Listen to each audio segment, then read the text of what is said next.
పోతే ఒక్కడినే, వస్తే 10 మంది అని ప్రమాదానికి ఎదురెళ్ళిన జేసీబీ డ్రైవర్ సుభాన్ని కేటీఆర్ గారు ట్విట్టర్లో అభినందించిన విషయం మీ అందరికీ తెలిసిందే. ప్రమాదం వస్తుందంటే ఎవరి ప్రాణాలు వాళ్ళు గుప్పిట్లో పెట్టుకుని పరుగులు తీస్తారు. ప్రమాదం నుండి బయటపడితే అమ్మాయ అనుకుంటాం, కానీ అదే ప్రమాదంలో మనం చిక్కుకుపోతే అయ్యో అనుకుంటాం. ఒకసారి ఈ బ్రిడ్జ్ పైన చిక్కుపోయిన ఆ 9 మందిని చూడండి. ఆ నీటి ప్రవాహం చూస్తేనే ఒళ్ళు గగ్గలు పొడిచేలా ఉంది. ఇలాంటి సమయంలో వాళ్ళని మనం కాపాడగలమా చెప్పండి?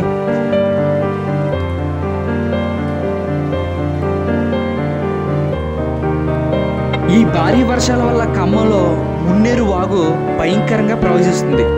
అయితే గత ఆదివారం ఉదయం ప్రకాశం బ్రిడ్జ్ వద్ద 9 మంది స్థానిక ప్రజలు ఆ బ్రిడ్జి దాటుతుండగా నీటి ప్రవాహం ఎక్కువ అవడంతో అక్కడి నుంచి ఎటు వెళ్ళలేక చిక్కుకుపోయారు.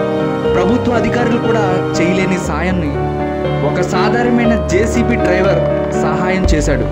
ప్రాణాలకు తెగించి ఆ 9 మందిని కాపాడడం జరిగింది. దీన్ని తెలుసుకున్న అధికారులు అతన్ని అభినందించారు.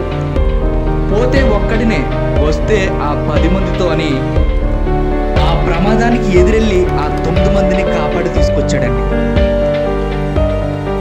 జేసీబీ డ్రైవర్ సుభాన్ నిజంగా మీకు చాలా జోహార్లు అయితే చెప్తున్నారు. చాలామంది అతన్ని రాత్రి 9 గంటలకైతే ఆ 9 మంది స్థానిక ప్రజలను అయితే తీసుకొచ్చారు. మరి అతన్ని కేటీఆర్ గారు ట్విట్టర్లో అయితే పోస్ట్ చేశారు, రియల్ హీరో అని చెప్పేసి. చూడండి ఆ విజువల్స్.